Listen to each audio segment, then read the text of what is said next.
ఓం నమో వెంకటేశాయ. శ్రీమహాగణాధిపతయే నమః.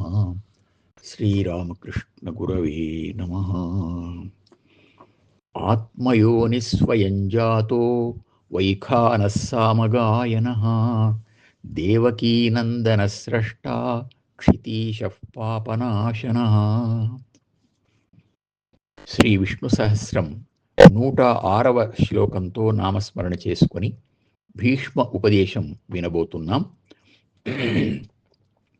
శ్రీ విష్ణు సహస్రనామం విన్న తరువాత ధర్మరాజు మానవులలో పూజనీయులైన మహాత్ములను గురించి పవన కార్తవీర్య సంవాదం ద్వారా తెలుసుకొని ఇంకా తెలుసుకోవాలని ఉంది అని తన ఆసక్తిని వెల్లడించగా భీష్ముడు, ధర్మనందన, సూర్యుడు దక్షిణాయనంలో చివరి దశకు వచ్చాడు. నేను దేహత్యాగం చేయడానికి సమయం సమీపిస్తోంది. కృష్ణుని దయ వల్ల ఇంతవరకు చెప్పగలిగాను. బాణబాధ లేదు గాని ఇంద్రియాలు, వాక్కు, మనస్సు బలహీనపడుతున్నట్లు కనిపిస్తుంది. కనుక కృష్ణుని ద్వారా నీవు మరికొన్ని విశేషాలు తెలుసుకోవచ్చు అన్నాడు. అప్పుడు ధర్మరాజు అంపశయ్య మీద ఉన్న భీష్ముని పరిస్థితిని గమనిస్తూ శ్రీకృష్ణునికి నమస్కరించగా ఆయన దయార్ద్ర దృష్టితో చూస్తూ సాదరంగా ఇలా చెప్పాడు.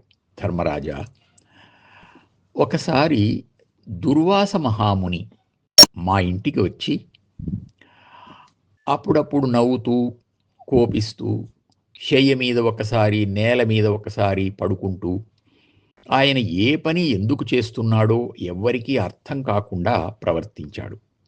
చివరకు రుక్మిణీదేవిని రథానికి కట్టి ములుకోలతో హింసించాడు.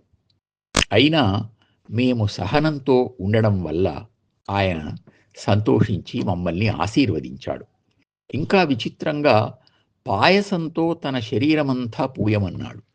నేను అలాగే చేయగా, కృష్ణ, నీవు పాదం అడుగు భాగాన పుయ్యలేదు, నీకు అక్కడే అపాయం, అయినా పరమపద ప్రాప్తికి అది అనుకూలమవుతుంది అని చెప్పి అంతర్హితుడయ్యాడు అని కృష్ణుడు చెప్పగా, ధర్మరాజు, దుర్వాసుడు రుద్రాంశతో జన్మించాడు అని అంటారు. ఆ రుద్రుని మహిమ వినాలని ఉంది అని ప్రార్థించాడు. కృష్ణుడు సంతోషంతో, అడగవలసిన దాన్ని అడిగావు, నాకు చాలా ఇష్టమైన విషయం ఇది అని శివునికి నమస్కరించి చెప్పనారంభించాడు. శతరుద్రీయం అని ఒక అద్భుత స్తోత్రం, మంత్ర రాశి ఉంది. పూర్ణ భక్తితో శివుణ్ణి మనస్సులో నిలుపుకొని శతరుద్రీయాన్ని పఠించే మానవులకు ఇహపర లోకాల్లో అన్ని సుఖాలు సులభంగా లభిస్తాయి. ఆయన్ను మించినది ఏమీ లేదు. కనుక ఆయనను మహాదేవుడు అంటారు. ఆయన కోపం లోకానికి శాపం. దక్షుడు నిరీశ్వరయాగం చేసి ఆయన కోపానికి గురయ్యాడు. శరణు వేడితే రక్షించే భోళాశంకరుడు ఆయనే. త్రిపురాసురులు ఒకసారి విజృంభించగా దేవతల ప్రార్థనను మన్నించి ఆ పరమేశ్వరుడు ఒక్క అస్త్రంతో 3 పురాలను ఒకేసారి భస్మం చేసి ఆ బాణాన్ని తన తొడపై పెట్టుకున్నాడు. ఆ బాణం ఒక బాలుడు కాగా దేవతల ఆశ్చర్యంతో స్తోత్రం చేయగా శివుడు ఆ బాలునికి దుర్వాసుడు అని నామకరణం చేశాడు అని చెప్పి కృష్ణుడు, ఆ దుర్వాసుడే మా ఇంటికి వచ్చి ఇంత చేసిన మహాత్ముడు అని వివరించాడు.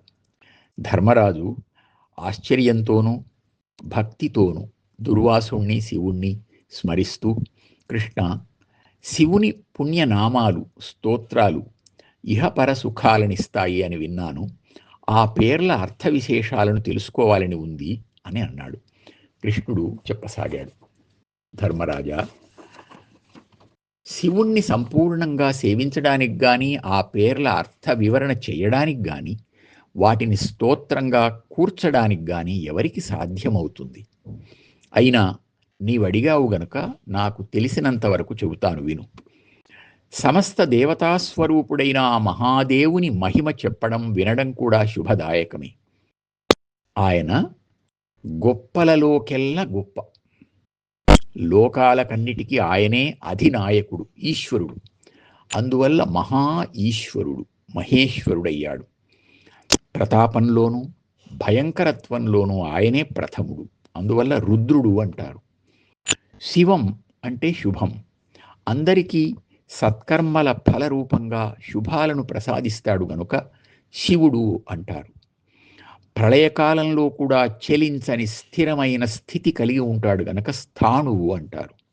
స్థావర జంగమ చరాచర సృష్టిలో అన్ని రూపాలు ఆయనవే గనుక బహురూపుడు అంటారు. ఆయన జటాజూటం నలుపు మీరిన ఎరుపు కాషాయ వర్ణంతో ఉంటుంది గనుక ధూర్జటి అయ్యాడు. విశ్వేదేవతలు ఆయన నుండే ఉద్భవించారు గనుక విశ్వరూపుడు అంటారు. ఆయన శరీరమంతా కళ్ళతో నిండి ఉంటుంది. ఆ కళ్ళతోనే ఆయనకు ఆ కళ్ళతో ఆయనకు కనిపించింది లేదు. అందువల్ల సర్వతశ్చక్షు అంటారు. ప్రాణులన్నీ పశునామం కలవి గనుక ఆయన వాటికి అధిపతి అయి పశుపతి అయ్యాడు. వృషభాన్ని ఎద్దును వాహనంగా చేసుకొని వృషభ వాహనుడయ్యాడు. ప్రాణాలను ఇచ్చేవాడు, ప్రాణాలను తీసేవాడు ఆయనే కనుక ప్రాణపాలకుడు అన్నారు. ఇలా ఎన్నని చెప్పగలం. వేదోక్తమైన పేర్లు చాలా ఉన్నాయి. వాటిని వేదవేత్తలైన వారు పరస్పరం చర్చించుకుంటూ ఆ పవిత్ర నామాల తాత్పర్యాన్ని భావిస్తూ ఆత్మారాములై ఆనందిస్తూ ఉంటారు. ఇక సాధారణ మానవుల కోసం వేదవ్యాసుడు శివ ఉపస్థానం అని అందరూ చదువుకోదగిన ఒక స్తోత్రాన్ని కూర్చాడు. వ్యాసేనోక్తం చయచ్చాపి ఉపస్థానం మహాత్మనః అని ఉంది. ఆ విశేషాలను తెలియజేస్తాను విను. ఉపస్థానం అంటే సేవ. ఇది శివ సేవ అన్నమాట. ప్రదాత సర్వలోకానాం విశ్వసాక్షీ నిరామయః జ్యేష్ఠభూతం వదంత్యేనం బ్రాహ్మణా ఋషయో పరే అని ప్రారంభమై 6 శ్లోకాలలో సంగ్రహించబడిన స్తోత్ర రాజమిది. శివుడు సర్వలోకాలకు శుభకరుడు, నిత్య సాక్షి, నిరామయుడు, దేవతలలో మొట్టమొదటి ఆదిదేవుడు అని ఋషులు మొదలైన మహాత్ములు దర్శించారు. ఆయన ముఖం నుండి అగ్ని జన్మించింది. అంతటి అద్భుత మూర్తి ఆయన. భూమి మొదలైన పంచభూతాలకు మొదటివాడైన ఆదితత్వం. తనను భక్తితో ఆరాధించే వారికి సంసార బంధం నుండి విముక్తి ప్రసాదించడానికై అనేక ముఖాలతో ప్రకాశిస్తున్నాడు. ఆయన శివసేవా నిరతులైన ఆశ్రితులకు వారు కోరిన స్థానాలను ప్రసాదించే మహేశ్వరుడు. ఇది శివ ఉపస్థానం. దీన్ని శివలింగ సన్నిధానంలో స్థిర చిత్తంతో పఠించే వారికి ఆయురారోగ్య భాగ్యాలు సిద్ధిస్తాయి అని శ్రీకృష్ణుడు బోధించగా ధర్మరాజాదులందరూ పరమానంద భరితులై ఆయనకు నమస్కరించారు. విష్ణు స్తోత్రం, శివస్తోత్రం ఈ రెండింటినీ అనుగ్రహించిన మహాత్ముడు వ్యాసుడే.